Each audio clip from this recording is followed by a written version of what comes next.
এই জামানার কথাই নবীজি বলছেন সাল্লাল্লাহু আলাইহি ওয়াসাল্লাম, তোমাদের সামনে এমন একটা যুগ আসছে, নবীজি বলছেন জামানা সবরিন, কঠিন জামানা, যে জামানায় ঈমান নিয়ে চলাটা হবে হাতের মধ্যে আগুন নিয়ে চলার মতো। নবীজি বলছেন ওই সময়ে সাহাবী জিজ্ঞাসা করছেন, ইয়া রাসূলুল্লাহ, আমি ওই সময়ে কি করব? ওই সময় আমি কি করব, আমাকে কি পরামর্শ দিচ্ছেন? নবী সাল্লাল্লাহু আলাইহি ওয়াসাল্লাম বলছেন, হে আমর ইবনে আস, তুমি ওই সময় বাড়িতে অবস্থান করো, বাসায় থাকো, বিনা প্রয়োজনে বাড়ির বাইরে এসো না। ওই সময় তুমি নিজের পাপের জন্য আল্লাহর কাছে ক্রন্দন করতে থাকো, বিনা প্রয়োজনে বাড়ির থেকে বের হয়েও না। আর মানুষের সাথে এত বেশি মেলামেশা করো না, নিজে তোমার আমল, তোমার গুনাহ নিয়ে ব্যস্ত থাকো, তোমার পাপের জন্য আল্লাহর কাছে কান্নাকাটি করো, ইনশাল্লাহ তুমি নাজাত পেয়ে যাবে। এটা একটা অপশন, মানে ফিতনাময় পরিবেশে আপনি কিভাবে বাঁচবেন, এটা একটা অপশন। আরেকটা হাদিসে গিয়ে নবী সাল্লাল্লাহু আলাইহি ওয়াসাল্লাম বলছেন যে যখন এমন ফিতনাময় পরিবেশ আসবে, তখন যদি তোমরা এই আমর বিল মারুফ নাহি আনিল মুনকার, সৎ কাজের আদেশ, অসৎ কাজের নিষেধ, আমার সুন্নতের উপর অটল থাকতে পারো, তাহলে তোমরা 50 জন শহীদের নেকি পাবে। সাহাবায়ে কেরাম বলছেন, ইয়া রাসূলুল্লাহ, আমিনহুম আও মিন্না, তাদের মধ্যে 50 জন নাকি আমাদের মধ্যে 50 জন শহীদ? নবী করিম সাল্লাল্লাহু আলাইহি ওয়াসাল্লাম বলছেন, বাল মিনকুম, বরং তোমাদের মধ্যে 50 জন। এটা অপশন নাম্বার 2। এক কি বললাম, আপনি নিজেকে নিয়ে ব্যস্ত থাকেন, বাসায় থাকেন, বিনা প্রয়োজনে বাড়ির থেকে বের হবেন না, মানুষের সাথে কম মেলামেশা করেন এবং নিজের পাপের জন্য আল্লাহর কাছে কান্নাকাটি করেন, নিজের আমল নামা নিয়ে ব্যস্ত থাকেন, ইনশাআল্লাহ নাজাত পাবেন। 2 নাম্বার, যদি আপনার কাছে আরও বেশি যোগ্যতা থাকে এবং আপনি আরও বেশি সাহসী হন এবং আপনি উম্মার, দেশের জনগণের কল্যাণ কামনা করেন, তাহলে অন্যদেরকেও এই ফিতনাময় পরিবেশে টিকে থাকার ফর্মুলা বলে দেন। এখানে সবর করেন, আমর বিল মারুফ নাহি আনিল মুনকারের কাজ করেন, আল্লাহ পাক আপনাকে ইনশাআল্লাহ 50 জন শহীদ সাহাবীর নেকি দিবেন। আরও অপশন আছে। কি অপশন? ওই যে আসহাবুল কাহফ কি করেছিল, একটা ফিতনাময় পরিবেশ থেকে নিজেরা আস্তে করে সরে গিয়েছে। যখন আপনি পরিবেশকে পরিবর্তন করতে আর পারছেন না, দাওয়াত দিয়েও কোনো কাজ হচ্ছে না, মানুষ কথাও শুনছে না, জুলুম নির্যাতন বাড়তেই আছে, টিকে থাকা মুশকিল, তখন তাদের হিসেবের দায়িত্ব আল্লাহর উপর ছেড়ে দেন, আপনি ওখান থেকে ডিসকানেক্টেড হয়ে যান। এটা একটা অপশন। এই অপশন বেছে নিয়েছিল ইব্রাহিম আলাইহিস সালাম, তার বাবাকে বুঝিয়েছেন, কাজ হয়নি, চলে গেছেন। এই অপশন বেছে নিয়েছিল আসহাবুল কাহফ, সবাইকে বোঝাচ্ছে কাজ হচ্ছে না, তার রাস্তায় করে চলে গিয়ে গুহার মধ্যে রাত কাটানো শুরু করেছে। এমনও হাদিস পড়েছি আমি যে ফিতনাময় পরিবেশে সবচেয়ে সৌভাগ্যবান হবে ওই শ্রেণীর মানুষ যারা দেখা যাবে যে পাহাড়ি কোনো এলাকায় বা দূরবর্তী কোনো জায়গায় বসবাস করছে, যেখানে বৃষ্টিপাত হয়, গরু, ছাগল, মেষ, বকরি এগুলো নিয়ে ওখানে চড়ায়, যখন আজানের সময় হয়, নামাজের ওয়াক্ত হয়, আজান দেয়, নামাজ পড়ে, দুনিয়ার ফিতনা থেকে এরা দূরে আছে, এরা সফল। এমনও হাদিস আছে।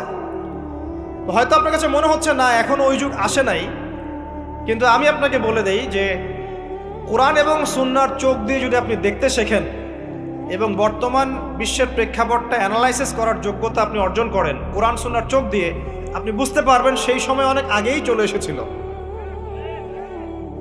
এখন ফিতনা এবং ফাসাদময় এই পরিবেশে আমরা কি করতে পারি, ছোট স্কেলে, বড় স্কেলে না, ছোট স্কেলে। আমি আজকে বড় বিষয় নিয়ে কথা বলতে আসি নাই, কারণ আমি চিন্তা করলাম যে আসলে প্রথমে যদি ব্যক্তিকেন্দ্রিক বিষয়টা ঠিক না হয়, বড় বিষয় আলোচনা করে কোনো লাভ নাই। আগে ব্যক্তি যদি ঠিক না হয়, বড় বিষয় আলোচনা করে আসলে কোনো লাভ নাই, আপনারা বুঝবেনও না, মাথার উপর দিয়ে চলে যান। এখন গ্লোবাল অ্যাফেয়ার্স নিয়ে কথা বলে খুব একটা ফায়দা নাই আপনাদের।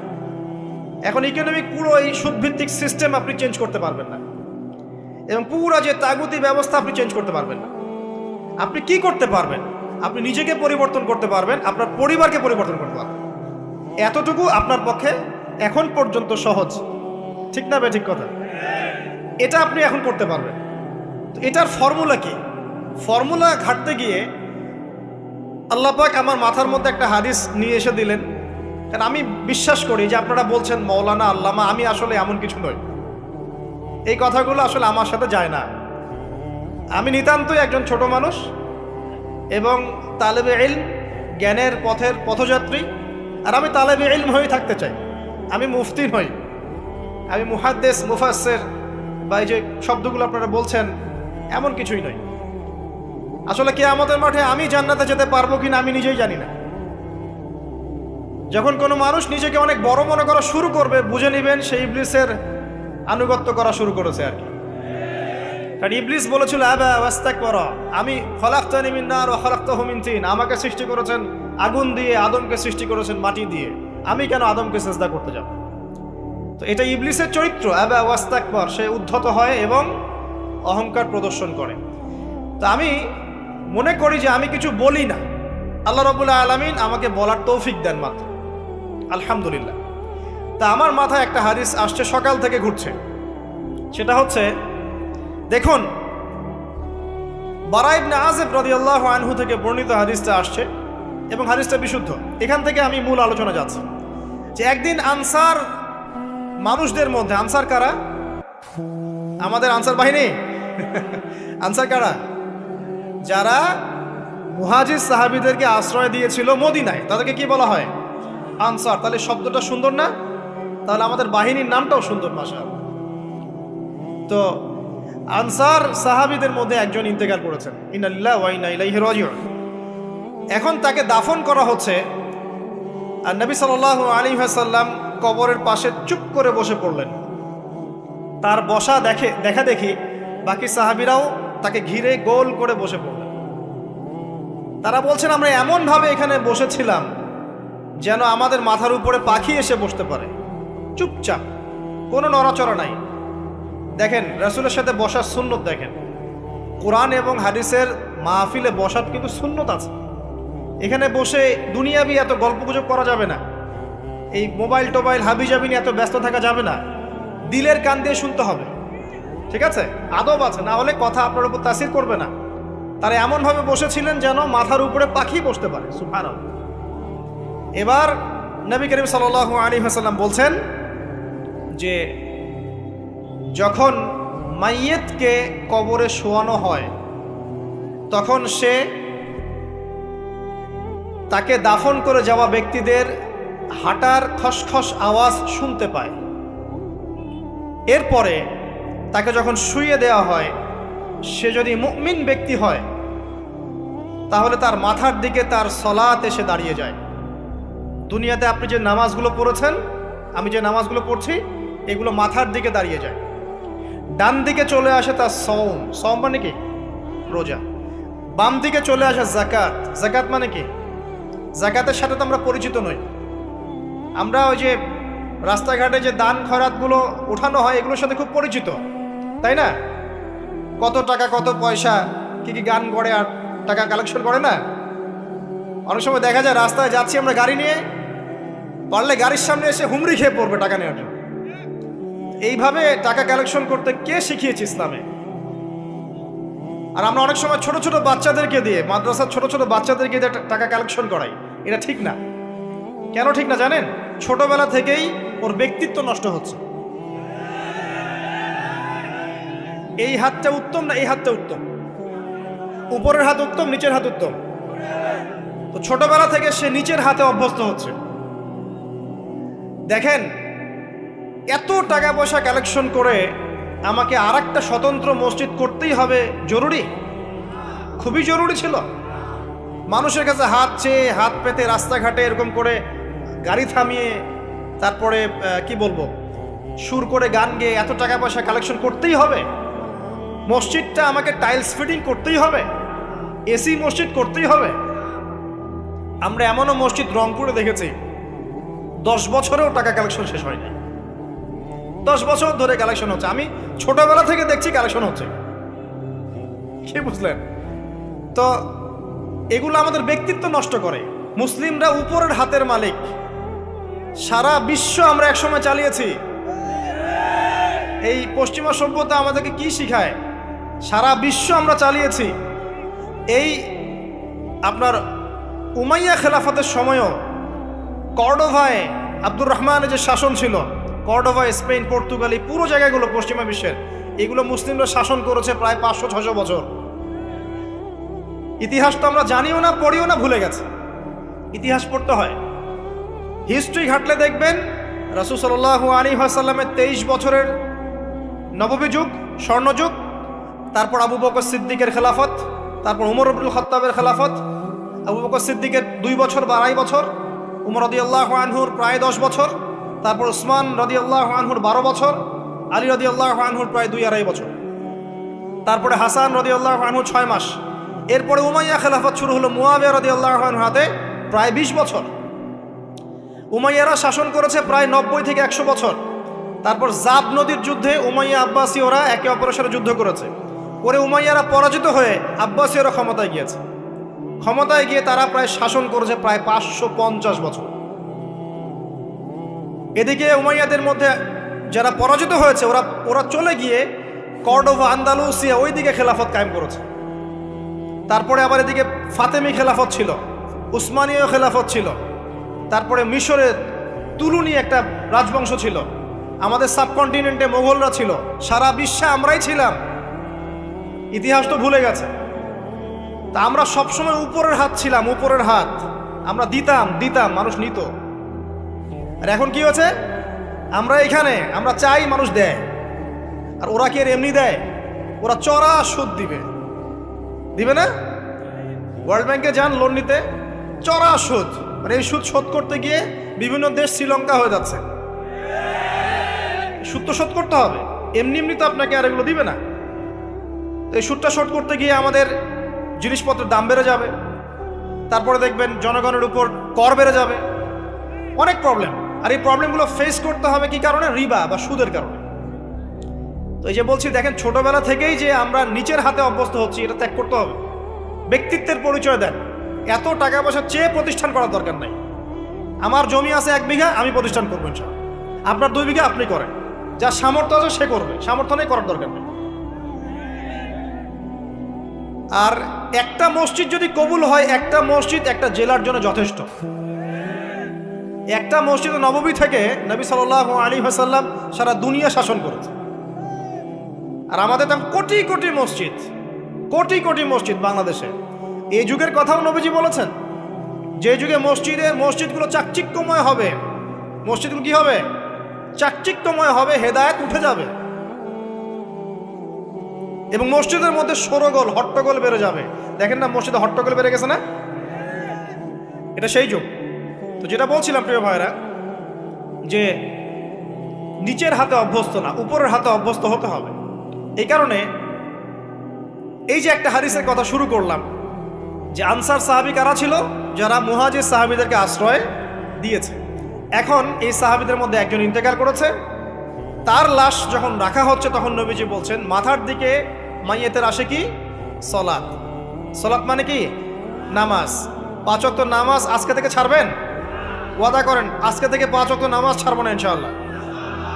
একটা হাদিস খালি বলি, মান তারাকা সালাতান মুতাআম্মিদান ফাকাদ কাফারা, মান তারাকা সালাতান মুতাআম্মিদান ফাকাদ কাফারা।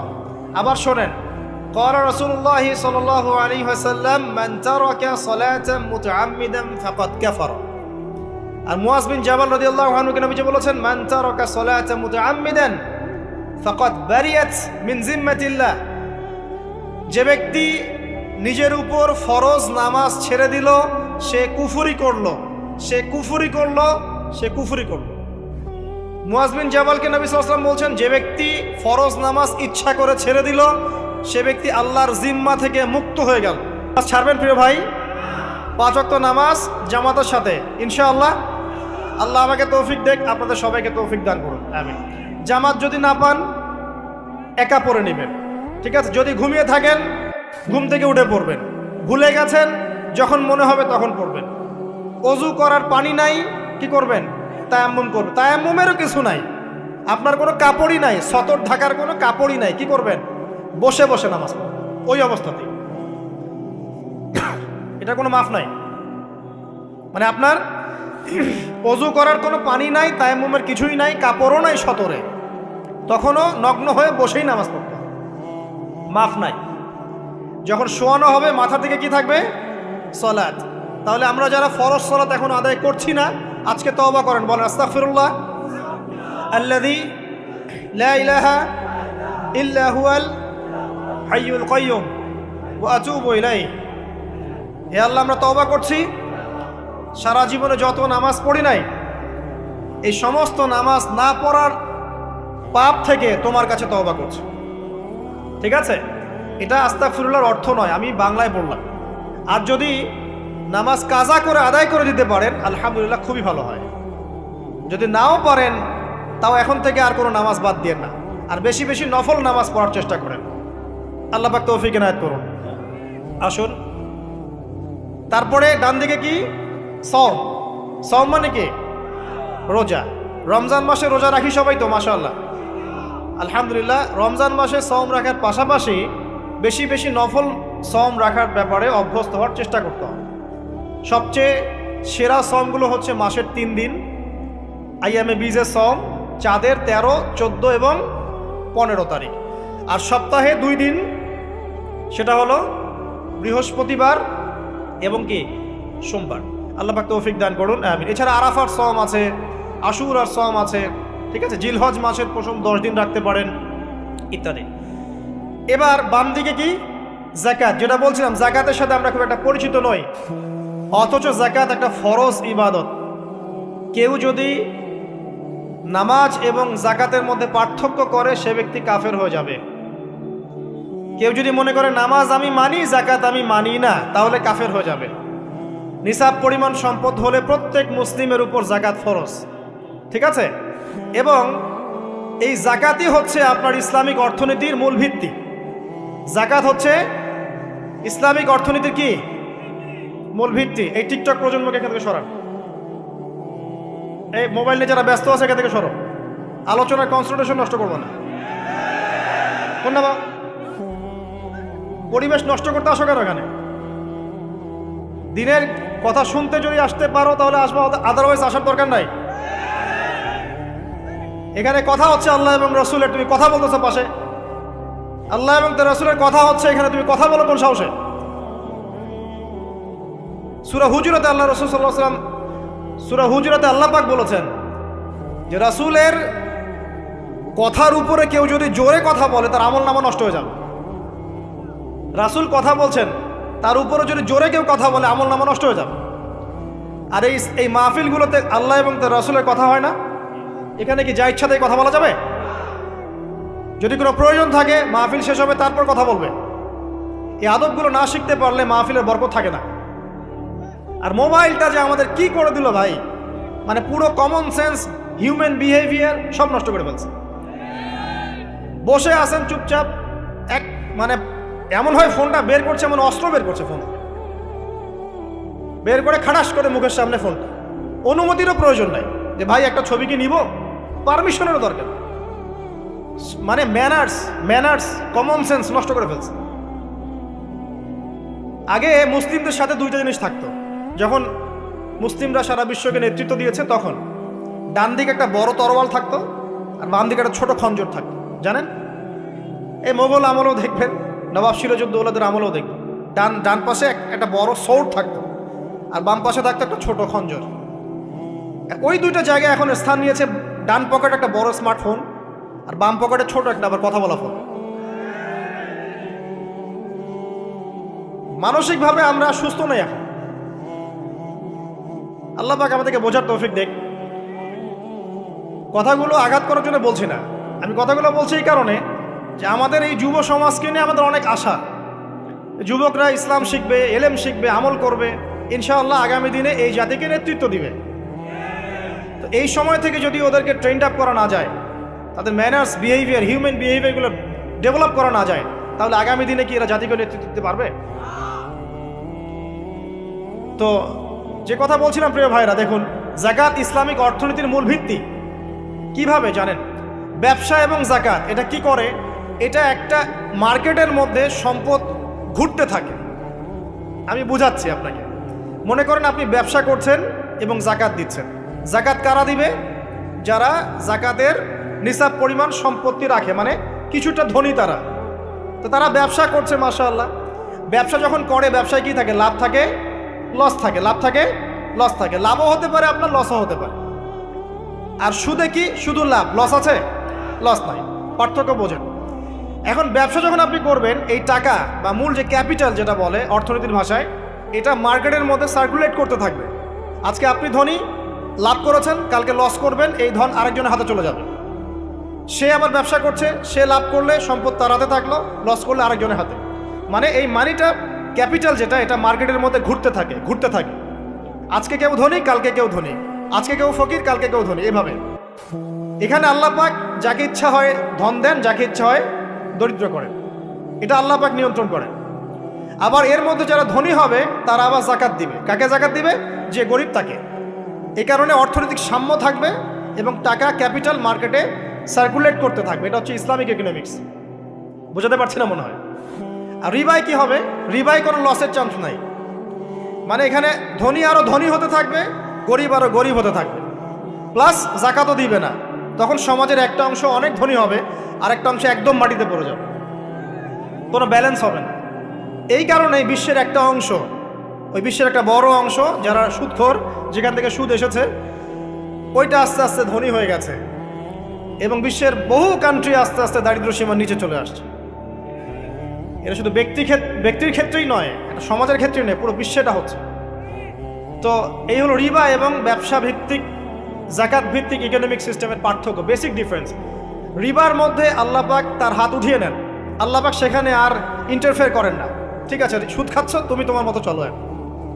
আর ব্যবসা ভিত্তিক ইকোনমিক্স চললে আল্লাহ পাক সেখানে কাউকে ধন দিবেন, কারো কাছ থেকে নেবেন। আপনার ধন নিয়ে আমাকে দিবেন, আমার ধন নিয়ে আপনাকে দিবেন। আর আমি যদি ধনী হই, আমি আবার জাকাত দিব, সেই জাকাতের টাকা আবার আপনার হাতে যাবে, কেউ না খেয়ে মরবে।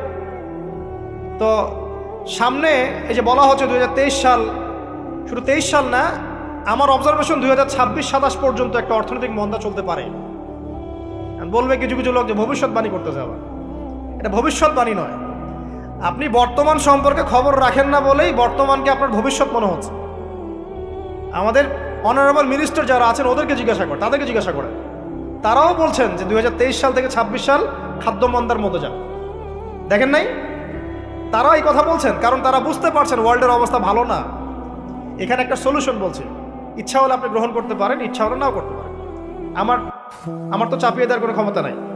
ফাযাক্কির ইন্নামা আনতা মুযাক্কির, আপনি শুধু উপদেশদাতা। লাস্তা আলাইহিম বিমুসাইতির, আপনি কারো প্রতি দারোগা নন। কি উপদেশ? এই যে জাকাত, যেটা জাকাত, আমাদের জাকাত যেটা আসে, এটাকে একটু বড় পরিসরে কালেক্ট করার চেষ্টা করতে হবে। করে যদি আমরা সুষ্ঠু বন্টন করতে পারি গরিবদের মাঝখানে, ইনশাআল্লাহ কেউ খাদ্য অভাবে মারা যাবে না ইনশাআল্লাহ। আল্লাহ পাক আমাদেরকে বোঝার তৌফিক দান করুন। এর পাশাপাশি তারা যেটা বলেছেন, ইকোনমিক সেকশনের লিডার যারা আছে তারা যেটা বলছেন এটা ঠিক বলছেন। তারা বলছেন কৃষিভিত্তিক অর্থনীতির কথা বলছেন, এটার সাথে আমি 100% একমত। কারণ আল্লাহ পাকের কোরআন, এই কোরআনের মধ্যে বেশিরভাগ যে অর্থনীতির কথা এসেছে তা হচ্ছে কৃষিভিত্তিক অর্থনীতি। এটা কি জানেন? হয়তো জানেন না।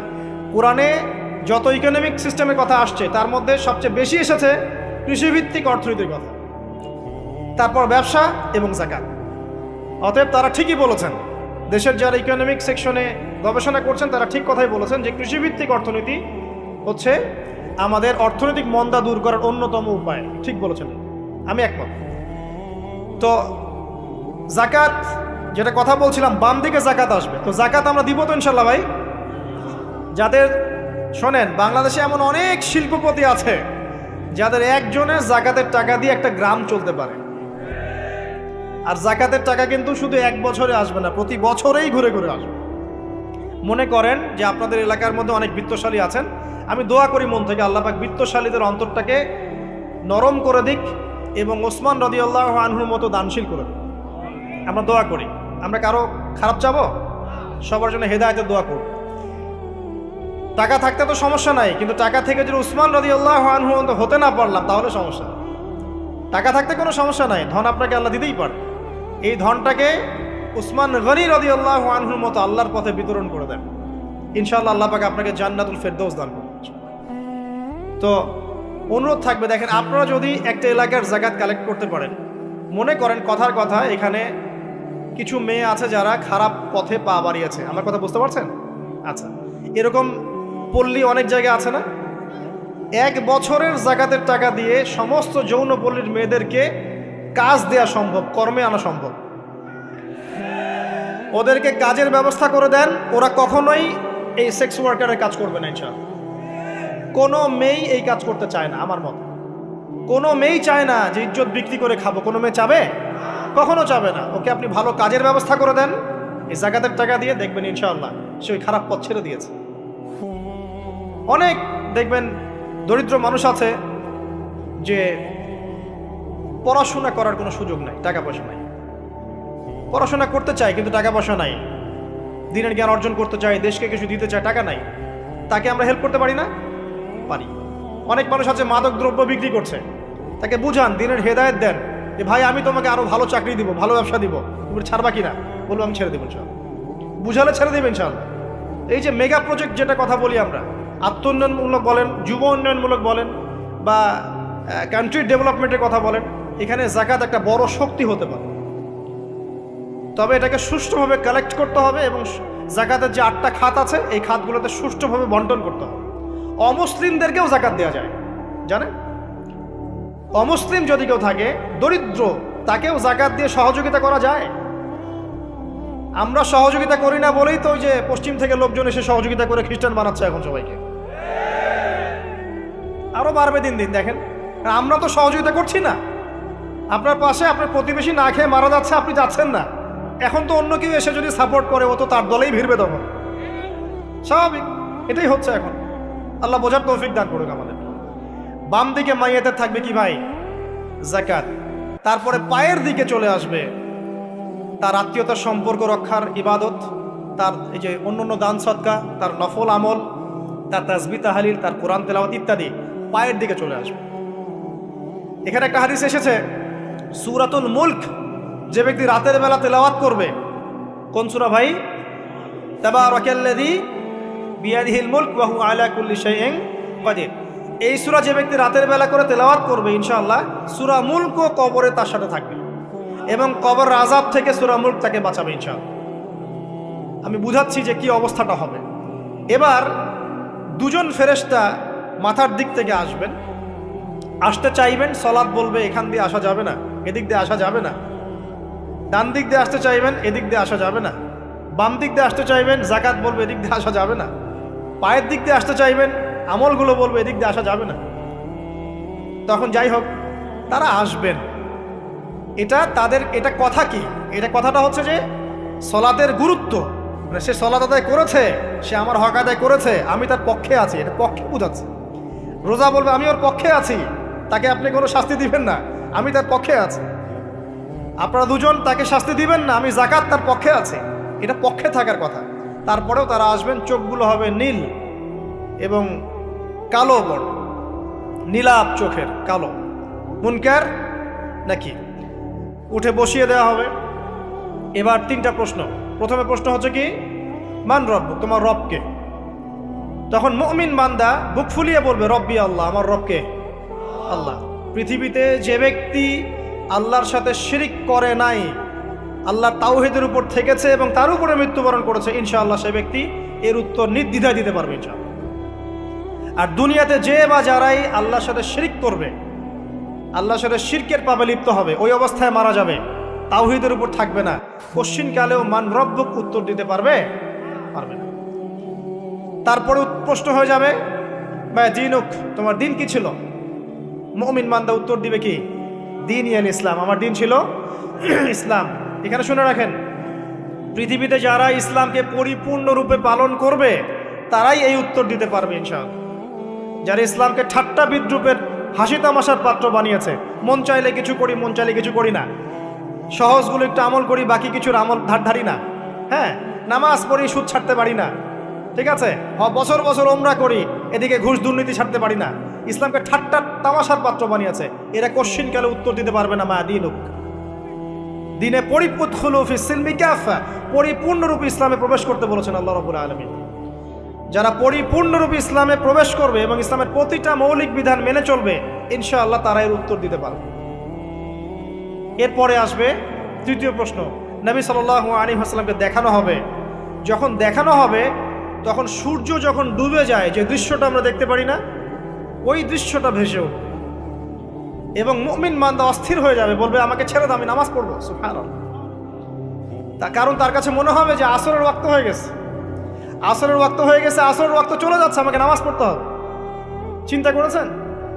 ওই যে একটা হাদিস আছে না, যে 7 শ্রেণীর মানুষকে আল্লাহ রাব্বুল আলামিন আরশের ছায়া ছায়া দিবেন, তার মধ্যে এক শ্রেণীর মানুষকে যার অন্তর মসজিদের সাথে ঝুলে থাকে, তার মন মসজিদের সাথে ঝুলেছিল, এই সূর্য ডুবে গেল বলে আমাকে ছেড়ে দাও, আমি নামাজ পড়তে যাব। তখন ফেরেশতারা বলবেন, তোমাকে নামাজ পড়তে দেয়া হবে, তবে তার আগে তুমি এর উত্তর দাও। কি উত্তর? এই ব্যক্তির দিকে তাকাও। তখন নবী সাল্লাল্লাহু আলাইহি ওয়াসাল্লামকে দেখানো হবে, সাল্লাল্লাহু আলাইহি ওয়াসাল্লাম দরুদ পড়বেন। বলা হবে যে এই ব্যক্তির সম্পর্কে তোমার কি ধারণা? মান হাযা রাজুলু বুইসা ফিকুম, এই ব্যক্তি কে, যাকে তোমাদের কাছে পাঠানো হয়েছিল? মুমিন ব্যক্তি নির্দ্বিধায় বলে দিবে যে তিনি হচ্ছেন আমার নবী মুহাম্মদুর রাসূলুল্লাহ সাল্লাল্লাহু আলাইহি ওয়াসাল্লাম। দেখুন, পৃথিবীতে যে বা যারাই নবী সাল্লাল্লাহু আলাইহি ওয়াসাল্লামের সুন্নতের উপর আমল করবে, ইনশাআল্লাহ সে তার উত্তর দিতে পারবে। দুনিয়াতে যারা নবীর সুন্নতের 5 পয়সা পরোয়া করছে না, তার আদর্শের 5 পয়সা দাম দিচ্ছে না, তারা কোশ্চিনকালে উত্তর দিতে পারবে। নাম হতে পারে আব্দুর রহমান, আব্দুর রহিম, নবীর সুন্নতের ধার ধারে না, তারা উত্তর দিতে পারবে তরিকা অনুযায়ী ইনশাআল্লাহ। আল্লাহ পাক তৌফিক এনায়েত করুন, আমিন। এবার ফেরেশতা দুজন জিজ্ঞাসা করবেন অবাক হয়ে যে তুমি কিভাবে এটা জানলে, তুমি কিভাবে এই 3টা প্রশ্নের উত্তর দিতে পারলে? কারণ বেশিরভাগ মানুষ তো উত্তর দিতে পারবে না, বেশিরভাগ মানুষই এই উত্তর দিতে পারবে না। কারণ কিয়ামতের মাঠে 1999 জন মানুষ জাহান্নামে যাবে, নাউজুবিল্লাহ। তো এটা কঠিন পরীক্ষা। আল্লাহ রাসূল সাল্লাল্লাহু আলাইহি ওয়াসাল্লাম বলেছেন যে নিশ্চয়ই তোমাদেরকে এখানে পরীক্ষায় ফেলা হবে, আর তোমরা যদি এই পরীক্ষা জেনে তোমাদের মৃতদেরকে দাফন করা থেকে বিরত না থাকতে, তাহলে আমি তোমাদেরকে শুনিয়ে দিতাম কবরে কেমন পরীক্ষা হয়।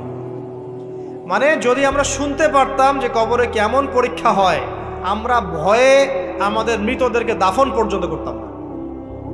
এটা নবীজি বলছেন সাল্লাল্লাহু আলাইহি ওয়াসাল্লাম। তাকে জিজ্ঞাসা করা হবে যে তুমি কিভাবে জানলে এটা? বেশিরভাগ মানুষ তো পারে না উত্তর দিতে।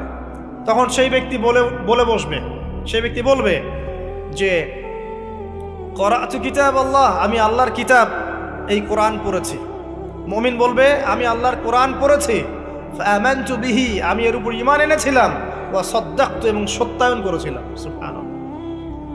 অতএব দুনিয়াতে যারা দ্বীনের জ্ঞান অর্জন করছে না, কোরআন পড়ছে না, হাদিস পড়ছে না, পড়াশোনার চেষ্টা করছে না, জানার চেষ্টা করছে না, কবরে পার পাওয়া ডিফিকাল্ট আছে। এটা একটা অন্যতম প্রশ্ন। আমরা কিন্তু মনে করি 3টা প্রশ্ন হচ্ছে, আসলে প্রশ্ন হচ্ছে কয়টা? 4টা। 3টার পরে আরো একটা এক্সট্রা। কিভাবে জানলে? তখন উত্তর দিচ্ছে আমি আল্লাহর কিতাব পড়েছি, ঈমান এনেছি, সত্যায়ন করেছি। সুবহানাল্লাহ। নবী সাল্লাল্লাহু আলাইহি ওয়াসাল্লাম হাদিসের পরের অংশে বলছেন যে যখন কাফের বান্দাকে উঠানো হবে, তখন ডানেও কিছু নাই, বামেও কিছু নাই, সামনে পিছনে কিচ্ছু নাই। মাথার দিক থেকে ফেরেশতারা চলে আসবেন, উঠিয়ে বসানো হবে, প্রশ্ন করা হবে কে তোমার রব? একটাই উত্তর, লা আদরি, আমি জানি না। নাউজুবিল্লাহ। কি তোমার দিন? লা আদরি, আমি জানি না। এই যে আল্লাহর তো খবর নাই, আল্লাহ পাকের বিধান মেনে চলার কোনো খবরই নাই, পরোয়াই নাই। সে জানবে কিভাবে ইসলাম কি জিনিস? সে জানবে কিভাবে আল্লাহ কি জিনিস? ও তো আল্লাহকে চিনেই না। দিব্যি বলে বেড়াচ্ছে মহাবিশ্ব সৃষ্টি হয়েছে বিগ ব্যাং থেকে, আল্লাহ বলে কেউ নাই। মানুষ সৃষ্টি হয়েছে বান্দর থেকে, নাউজুবিল্লাহ। ওই যে ডারউইনের মতবাদ, দ্য থিওরি অফ এভলিউশন নাকি? হ্যাঁ, তাই তো মনে হয়। অনেকদিন আগে পড়ছি ভাই, ভুলে গেছি। তো যাই হোক, মানুষ তো আল্লাহকে চিনছে না। এখনো মানুষ মনে করছে যে আল্লাহ বলতে কেউ নাই, এবং এই মুক্ত চিন্তার নামে, বাক স্বাধীনতার নামে নাস্তিকতার যে চর্চাটা বেড়েছে বাংলায়, এটা আশঙ্কাজনক। বড় বড় বিশ্ববিদ্যালয় থেকে পড়ে আসছে, অনেক সময় দেখলাম বড় বিশ্ববিদ্যালয়ের প্রফেসর, সে বলছে যে মহাবিশ্ব বিগ ব্যাং দিয়ে সৃষ্টি হয়েছে, সৃষ্টিকর্তা নাই এখানে। তো মুসলিম বিজ্ঞানীর একটা কথা বলতেন যে মানুষ বিজ্ঞান সম্পর্কে অল্প জানলে নাস্তিক হয়ে যায়, আর অনেক গভীর জ্ঞান অর্জন করলে আল্লাহর কাছে আত্মসমর্পণ করে। খেয়াল করে দেখবেন, ডক্টর, ইঞ্জিনিয়ার যারা বড় বড় লেভেলে চলে গেছেন, অনেক সিনিয়র, তারা কিন্তু বেশিরভাগ নামাজি দেখবেন, নামাজ পড়ে, দান সদকা করে, সমাজ কল্যাণমূলক কাজ করে। তারা কিন্তু রোগীর সেবা করতে গেলেও বলে যে নামাজ পড়িয়েন, রোজা রাখিয়েন, তারা কিন্তু বলে। অনেক ডক্টর আমি দেখেছি এমন, যারা যত বেশি গবেষণা করে তারা তত বেশি আস্তিক হয়ে যায়, আর টুটাফাটা গবেষণা করলে নাস্তিক হয়ে যাবে। কত প্রশ্ন, ইসলামের এটা কেন, ওইটা কেন, ইসলামে বহুবিবাহ কেন, হ্যাঁ ইসলামে কি পর্দার বিধান কেন, তারপর ইসলামে এত রেস্ট্রিকশনস, এত বাইন্ডিংস কেন, হ্যাঁ স্বাধীনতা নাই কেন, কত প্রশ্ন, ইসলামের এগেনস্টে কত তীর এখন ছোড়া হচ্ছে। তো এই ব্যক্তি কেমন করে উত্তর দিবে যে মাহাদিনুক, তোমার দিন কি? আল্লাহর দিকে কত প্রশ্ন ছোড়া হচ্ছে, কত শিরকের পাপ আমরা করছি, অনেক সময় মুসলিম হয়েও শিরকের পাপ করছি। কিভাবে উত্তর দিবে মান রব্বুক? 3 নাম্বার প্রশ্ন যখন করা হবে এই ব্যক্তিকে, দেখো দেখি, সে বলবে যে আমি জানি না এই ব্যক্তিকে, তবে শুনেছিলাম, মানুষের মুখে শুনেছিলাম, মানুষ যা বলতো আমি তাই বলতাম। মানে সে রাসূল সাল্লাল্লাহু আলাইহি ওয়াসাল্লামের নাম শুনেছিল হয়তোবা, কিন্তু তার সুন্নত বা আদর্শ কখনো মেনে চলে নাই, পারল না। এবার জান্নাতি ব্যক্তি হলে কি হতো? ওই যে সূর্য ডুবছিল যেখানে, তার দৃষ্টির সীমা পর্যন্ত কবরকে প্রশস্ত করে দেয়া হবে এবং জান্নাতের একটা দরজা তার কবরে খুলে দেয়া হতো। এটা কিভাবে করা হবে সেটা আল্লাহ পাক জানেন, এটার ব্যাখ্যা করার জ্ঞান আল্লাহ আমাদেরকে দেন নাই। যেই মানুষের ক্ষুদ্র জ্ঞানে মানুষ ব্যাকটেরিয়া ভাইরাস নিয়ে গবেষণা করতে হিমশিম খেয়ে যায়, সে মহাবিশ্বের স্রষ্টা নিয়ে কিভাবে গবেষণা করবে? আল্লাহ পাকের অসীম জ্ঞানের সামনে আমার জ্ঞান কি? খুবই ক্ষুদ্র। একটা হাদিসে এসেছে বুখারী শরীফের মধ্যে যে একটা মহাসমুদ্রের মধ্যে যদি একটা পাখি 1 ফোঁটা পানি উঠিয়ে নিয়ে যায়, ওই 1 ফোঁটা পানি হচ্ছে মহাবিশ্বের জ্ঞান, আর বাকি পুরো মহাসাগর হচ্ছে আল্লাহ পাকের জ্ঞান। তো আমরা এই ক্ষুদ্র জ্ঞানের মানুষ হয়ে আল্লাহর জ্ঞানকে কেমন করে পেনিট্রেট করতে পারি? তো আল্লাহ পাক জান্নাতের দরজাগুলো খুলে দিবেন, একটা দরজা খুলে দিবেন, সেখান থেকে বাতাস আসবে, সে জান্নাতের নাজ নিয়ামত উপভোগ করতে থাকবে এবং তার রূহটাকে সবুজ রঙের পাখির আকৃতিতে জান্নাতে রেখে দেওয়া হবে। ইল্লিন মানে ওখানে জান্নাতের নিয়ামত সে পাবে। এটাকে বলা হয় দারুল বারজাখ বা বারজাখের জীবন। জীবন অনেকগুলো, একটা ছিল রুহের জগৎ। রুহের জগতে আমরা সবাই ছিলাম।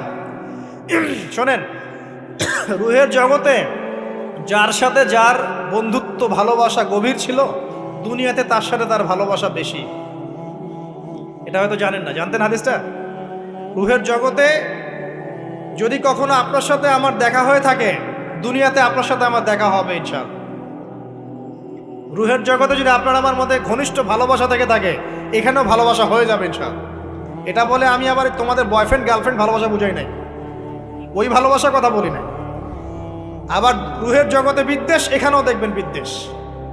ওটা একটা জগৎ ছিল যেখানে আল্লাহ পাক সমস্ত আদম সন্তানকে সৃষ্টি করে তাদের রুহটাকে রেখেছিলেন এবং ওয়াদা নিয়েছেন।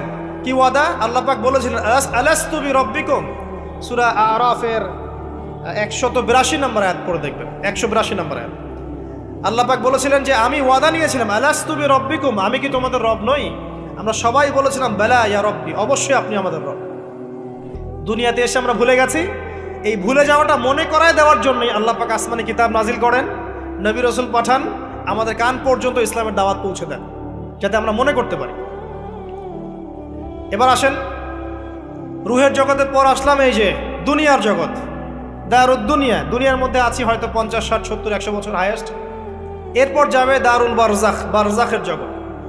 পাপী ব্যক্তি হলে জাহান্নামের দরজা খুলে দেওয়া হবে আর জাহান্নামের সে আযাব ভোগ করতে থাকবে, এবং পুণ্যবান ব্যক্তি হলে জান্নাতের দরজা খুলে দেওয়া হবে এবং এর নাজ নেয়ামত সে ভোগ করতে থাকবে। তখন তাকে বলা হবে এটা জান্নাতের সেই জায়গা যেখানে তুমি থাকবে।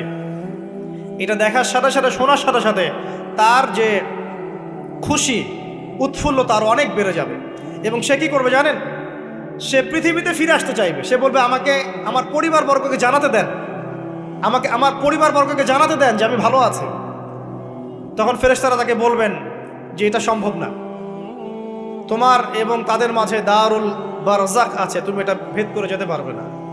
তখন তার আত্মাটাকে ইল্লিনে দেওয়া হবে, একটা সবুজ পাখির আকৃতিতে জান্নাতে ঘুরে বেড়াবে ইনশাআল্লাহ। আর যদি জাহান্নামী হয় তাহলে যে বললাম দরজা খুলে যাবে জাহান্নামের, মর্মান্তিক আযাব তার দিকে আসতে থাকবে, কবর সংকুচিত হয়ে আসবে এমনভাবে যাতে তার বাম পাজর ডান পাজরের ভিতরে এইভাবে ঢুকে যাবে, নাউযুবিল্লাহ। এবং এই আযাব চলতে থাকবে ইলা ইয়াউমি ইউবআসুন, পুনরুত্থানের দিন পর্যন্ত।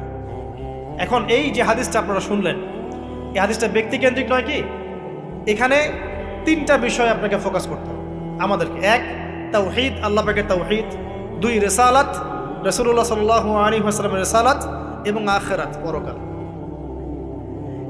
এই তিনটা বিষয় খুব স্বল্প কথায় বলছি। দেখুন, তাওহীদ কি? আল্লাহ পাকের একত্ববাদ। এক আল্লাহকে আপনি সৃষ্টিকর্তা মানবেন, রিজিক দাতা মানবেন, পালনকর্তা মানবেন, সন্তান দাতা, ভালো মন্দের মালিক, সমস্ত কিছুর মালিককে আল্লাহ।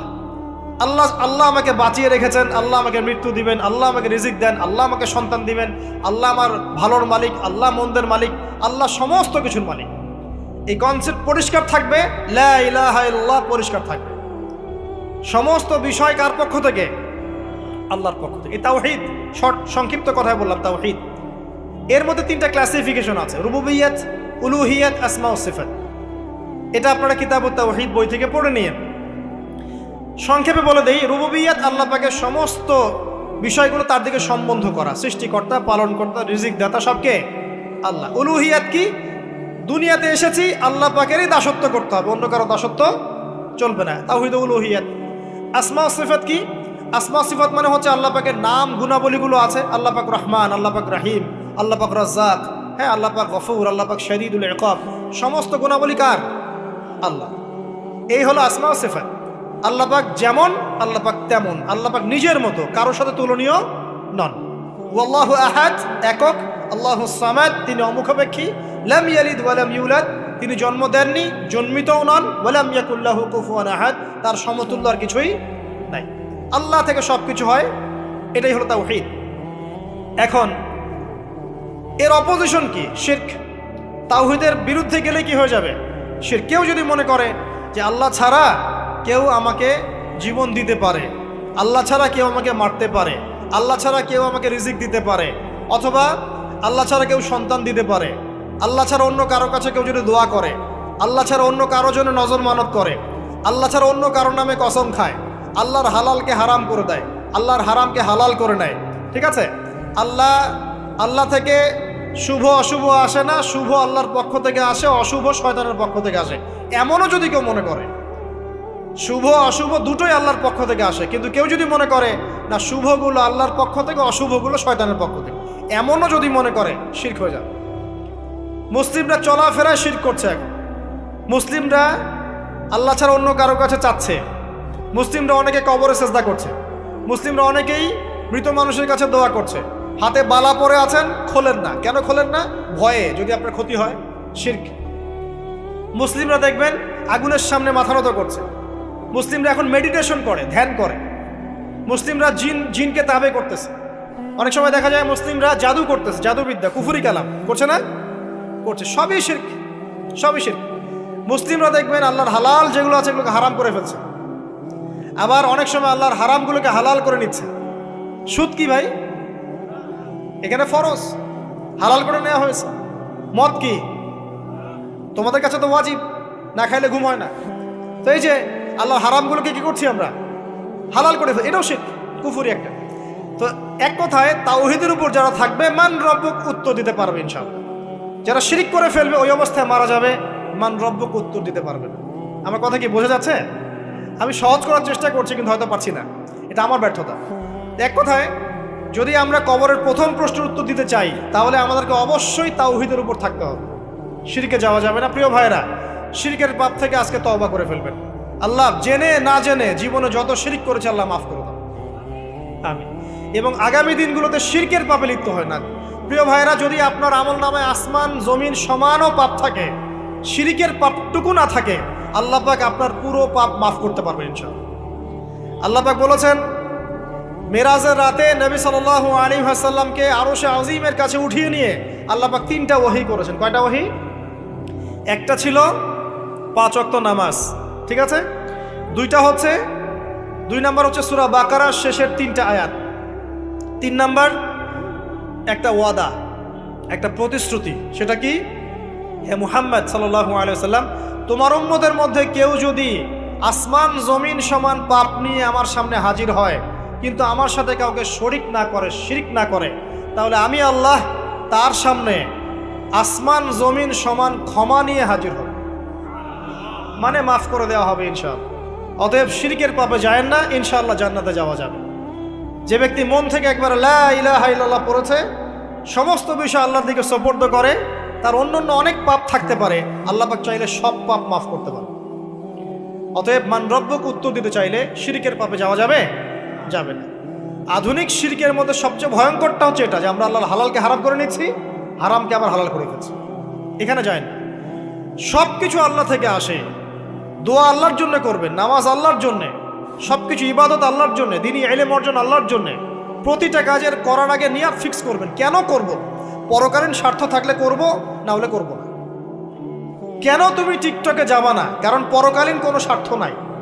কেন তুমি ফ্রি মিক্সিং অ্যাফেয়ার্সে যাবা না? কারণ পরকালীন কোনো স্বার্থ নাই। কেন মদ খাবা না? পরকালীন কোনো স্বার্থ নাই। কেন মিউজিকে যাচ্ছ না? কারণ পরকালীন কোনো স্বার্থ নাই। কেন তুমি এই যে সুদ খাবা না? কারণ পরকালীন কোনো স্বার্থ নাই। যে কাজে পরকালীন কোনো স্বার্থ নাই, সে কাজে কোনো মুমিন মুসলিম নাই। কেন নামাজ পড়বো? কারণ পরকালীন স্বার্থ আছে। কেন রোজা রাখবো? পরকালীন স্বার্থ আছে। কেন আমি হালাল বিয়ে করব, হারাম জেনায় যাব না? পরকালের স্বার্থ আছে। কেন আমি যাকাত দিব, ব্যবসা করব, সুদ খাবো না? কারণ পরকালের স্বার্থ আছে। কেন ইসলামের দাওয়াত দিব? পরকালের স্বার্থ আছে। কেন হাদিস প্রচার করব? কারণ পরকালের স্বার্থ আছে। ইসলামের জন্য সবর করব কেন? পরকালের স্বার্থ আছে। পরকালের স্বার্থ যেখানে, মুসলিম সেখানে। পরকালীন স্বার্থ নাই, আমরা নাই। প্রত্যেকটা কাজ করার আগে নিয়াতটা ফিক্স করতে হবে, পরকালের কোনো স্বার্থ আছে? যদি বলে হ্যাঁ আছে, তাহলে করব। স্বার্থ নাই, আমি নাই। কোনো ফুজুল কি বাত বা ফাহেসা কোনো কাজ, এসব কাজে আমরা নাই, বিকজ এগুলোতে কোনো পরকালীন স্বার্থ নাই। ব্যাস, আমাদের জীবনের প্রতিটা মোমেন্ট, প্রতিটা সেকেন্ড আল্লাহর দেয়া দান। আমি নিজের ইচ্ছা মতো এটাকে অপব্যয় করতে পারি না। হ্যাঁ, আপনি মিউজিক শুনতে চান, আপনি সং পছন্দ করেন, আপনি নাশিদ শোনেন, ইসলামিক নাশিদ শোনেন, ওখানে আপনার ইমান একটু দীপ্ত হবে, পরকালীন স্বার্থ আছে। আপনি নিজের যৌন চাহিদাকে দমন করতে পারছেন না, হালালভাবে বিয়ে করে নেন। বিয়ে করার পর আপনি যত ইচ্ছা স্ত্রীকে মহব্বত করেন, প্রত্যেকটা মহব্বতে নেকি পাবেন। এমনকি স্ত্রীর দিকে নেক নজরে তাকাবেন, তাতেও নাকি। তার মুখে খাবার তুলে দেবেন, তাতেও নাকি। তার হাত ধরে হাঁটবেন, তাতেও নাকি। তাকে নিয়ে রাত্রে চাঁদ দেখবেন, তাতেও নাকি। আপনি আপনার নিয়তটাকে চেঞ্জ করেন, কাজের ডাইরেকশন চেঞ্জ করেন। পরকালের স্বার্থ থাকলে করবো, না হলে করবো না। আপনি পছন্দ করেন ঘুরে বেড়াতে, আল্লাহর দিনের দায়ী হয়ে ঘুরে বেড়ান না, সমস্যা কি? আল্লাহর জমিন ঘুরে দেখেন, এসব অবান্তর কাজে লিপ্ত না থেকে আল্লাহ পাকের নিদর্শনগুলো ঘুরে দেখেন, আপনার ইমান বাড়বে ইনশাআল্লাহ। আপনার সংস্কৃতি ভালো লাগে, ইসলামিক সংস্কৃতি মেনে চলেন। আপনি কবিতা লিখতে ভালোবাসেন, ইসলামিক কোনো কবিতা লেখেন। আপনি উপন্যাস পড়তে ভালোবাসেন, ইসলামিক কোনো উপন্যাস পড়েন। আমি বলছি না এগুলোর বাইরে কোনো পড়াশোনা করা যাবে না, এমনটা আমি কিন্তু বলছি। আমি বলছি আপনি আপনার পুরো কাজটাকে আগে ফিক্স করবেন, পরকালের কোনো স্বার্থ আছে কি নাই। যদি হ্যাঁ দেখা যায় হ্যাঁ পরকালের স্বার্থ ঠিক আছে, অবশ্যই করেন, কোনো সমস্যা নেই। আল্লাহ পাক বোঝার তৌফিক দান করুন। তো দেখুন প্রিয় ভাইরা, শিরকের পাপে যাওয়া যাবে না। এই শিরকের পাপ না থাকলে আমল নামায় ইনশাআল্লাহ আমরা জান্নাতে যাব এবং কবরের উত্তরও দিতে পারবো ইনশাআল্লাহ। মান রব্বুক, উত্তর পাস ইনশাআল্লাহ। তারপরে কি? মাদিনুন। এক কথায় ইসলামের অনেক বিধিবিধান আছে, নামাজ, কালিমা, সওম, যাকাত, হজ সব আছে। আমর বিল মারুফ, নাহি আনিল মুনকার, পিতামাতার খেদমত, প্রতিবেশীর অধিকার, স্ত্রীর অধিকার, তারপরে সন্তানদের অধিকার, যাকাত, সব কিছুই আছে। এখন যদি ইসলামের কিছু অংশকে মেনে নেন, কিছু অংশকে না মানেন, এটা কিন্তু কুফরি। ইসলামের কিছু অংশকে মানছেন, কিছু অংশকে মানছেন না, এটা কিন্তু কুফরি। ইসলামের পরিপূর্ণ বিধানটাকে যদি মেনে চলেন, ইনশাআল্লাহ আযজা ওয়া জাল আপনি মাদিনুক উত্তর দিতে পারবেন। আপনি আমল করতে পারেন না পারেন, মনে করেন আপনি আমল করতে পারছেন না, কিন্তু আপনি আকীদা পোষণ করছেন যে হ্যাঁ ইসলামে যা আছে আমি সব কিছু মেনে চলি, কিন্তু হয়তো আমল করতে গিয়ে আমি পারছি না। আমি হয়তো নামাজ 5 ওয়াক্ত পড়তে হয়, আমি জানি, আমি মানি, কিন্তু আমার মাঝে মাঝে মিস হচ্ছে, মাঝে মাঝে আমি জামাত মিস করে ফেলছি। আপনি মানেন যে সওম রাখতে হয়, মাঝে মাঝে আপনার সওম মিস হয়ে যাচ্ছে, কিন্তু আপনি বিশ্বাস করেন যে হ্যাঁ আপনি সওম রাখতে হয়, আপনার আকীদা ঠিক আছে।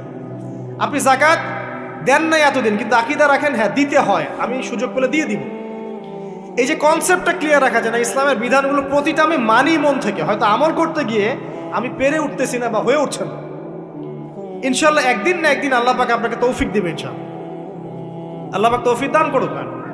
কিন্তু কনসেপ্ট যদি ক্লিয়ার না থাকে যে আমি কিছু অংশ মানি, কিছু অংশ মানি না, এটা ইসলাম হলো না। উদখুলু ফিস সিলমি কাফা, পরিপূর্ণরূপে ইসলামে প্রবেশ করেন। দিনী বোন অনেকে আছে পর্দা হয়তো করতে পারছে না, কিন্তু মনে করে, বিশ্বাস করে যে পর্দা করতে হয়, এটা ফরজ। ইনশাল্লাহ আল্লাহ চাইলে ওকে একদিন তৌফিক দিবে ইনশাল্লাহ। হয়তো এখন মুখ খোলা আছে, হয়তো বা আগে গেঞ্জি টি শার্ট পরে ঘুরতো, এখন সেলোয়ার কামিজ পরছে, ঢিলে ঢালা জামা পরছে, এখনো বোরখা পরছে না।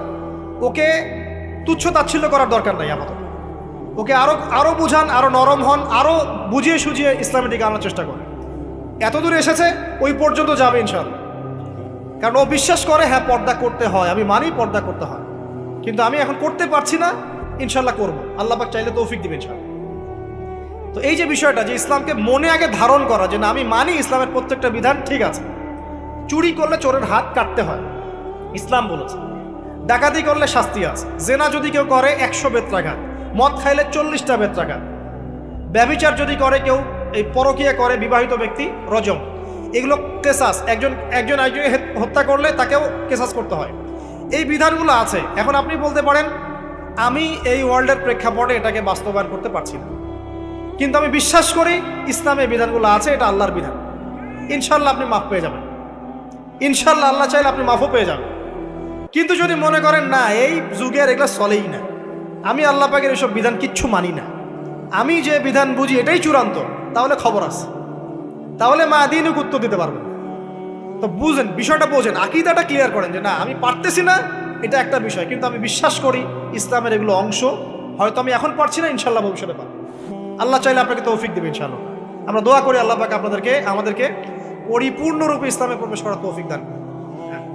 আর সর্বশেষ কি, এটা যদি করতে পারে মা দিনকে উত্তর দিতে পারবে। মান নবীকে উত্তর কখন দিতে পারবে? যখন একজন ব্যক্তি সারা জীবন নবী সাল্লাল্লাহু আলাইহি ওয়াসাল্লামের সুন্নতের উপর আমল করতে পারে।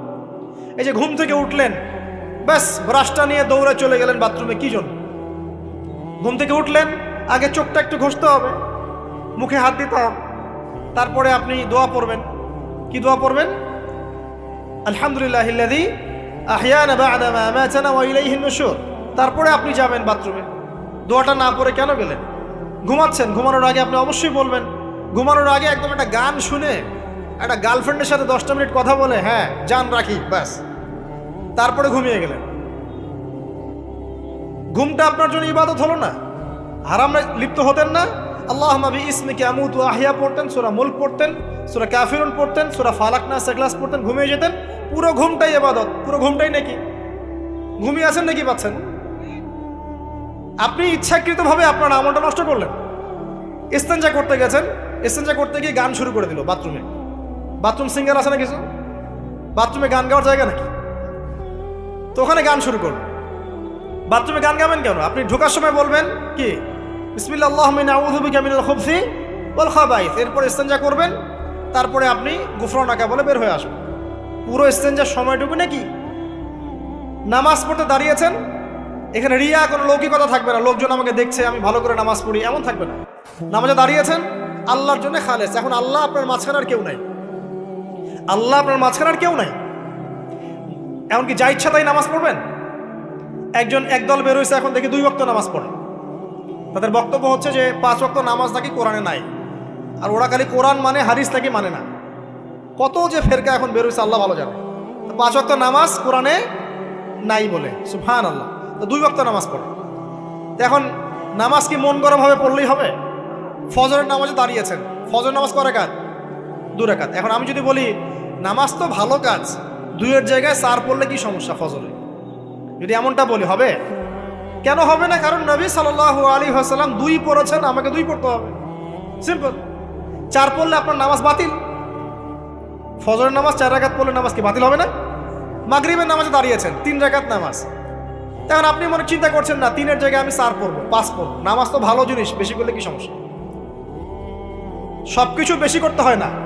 রাসূলুল্লাহ সাল্লাল্লাহু আলাইহি ওয়াসাল্লাম যা দিয়েছেন তাই করতে হয়, এর নাম সুন্নত। বাইরে গেলে হবে কি? বেদাত। প্রত্যেকটা কাজ খেয়াল করতে হবে। তো প্রত্যেকটা আমল এভাবে। নামাজ, এই যে রোজা রাখবেন, রমজান মাসে রোজা রাখলে এটা ফরজ।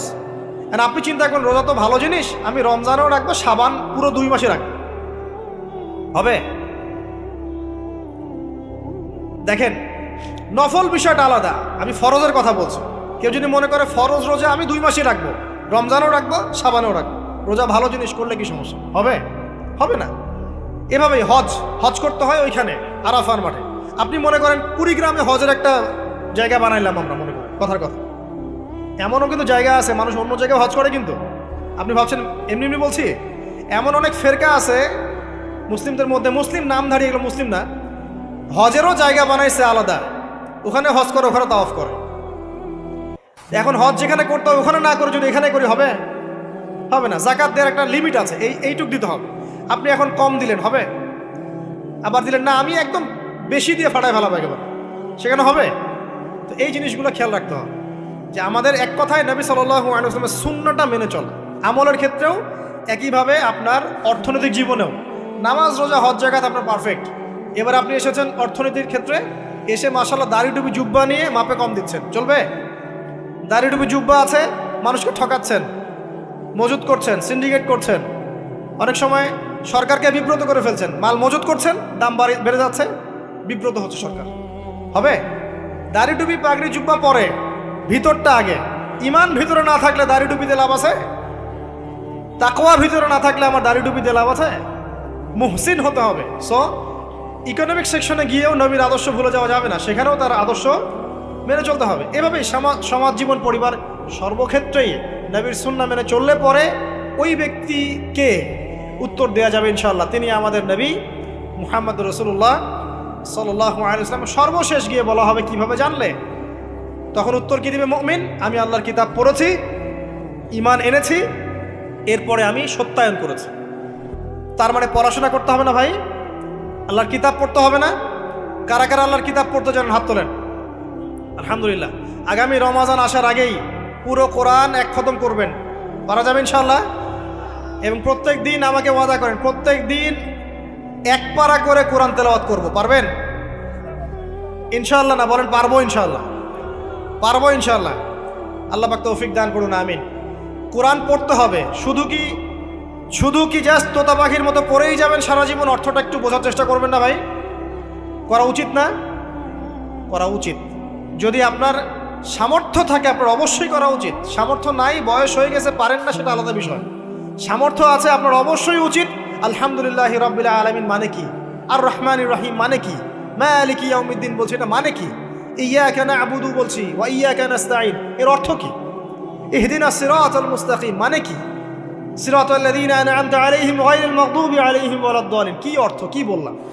নামাজে এটার অর্থ জানলে মনোযোগ কি ডানে বামে যাবে? যাবে না ইনশাআল্লাহ।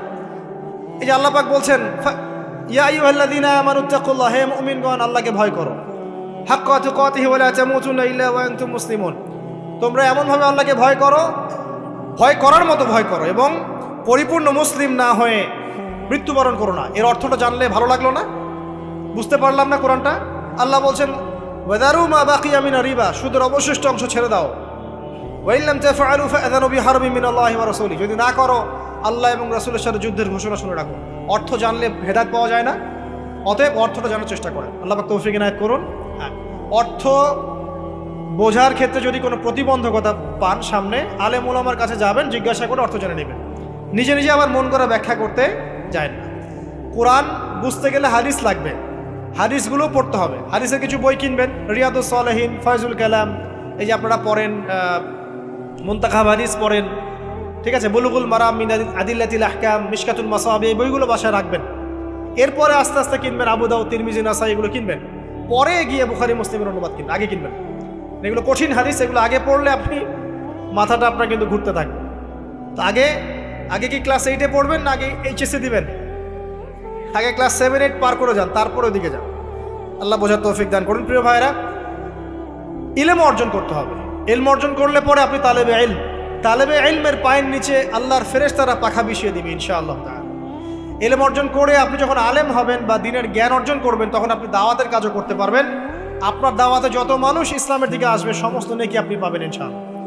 এবং যখন আপনি আরো বড় আলেম হয়ে যাবেন, আল্লাহ তৌফিক দান করুন, তখন আসমানের যত মাখলুক এবং জমিনের যত মাখলুক, এমনকি গর্তের মধ্যে যে পিপিলিকা আছে সেগুলাও, এমনকি সাগরের নিচের মাছ আপনার জন্য ইস্তেগফার করবে, দোয়া করবে ইনশাআল্লাহ। আল্লাহ পাক আমাদের সবাইকে শিরক মুক্ত আমল করার তৌফিক দান করুন, আমিন।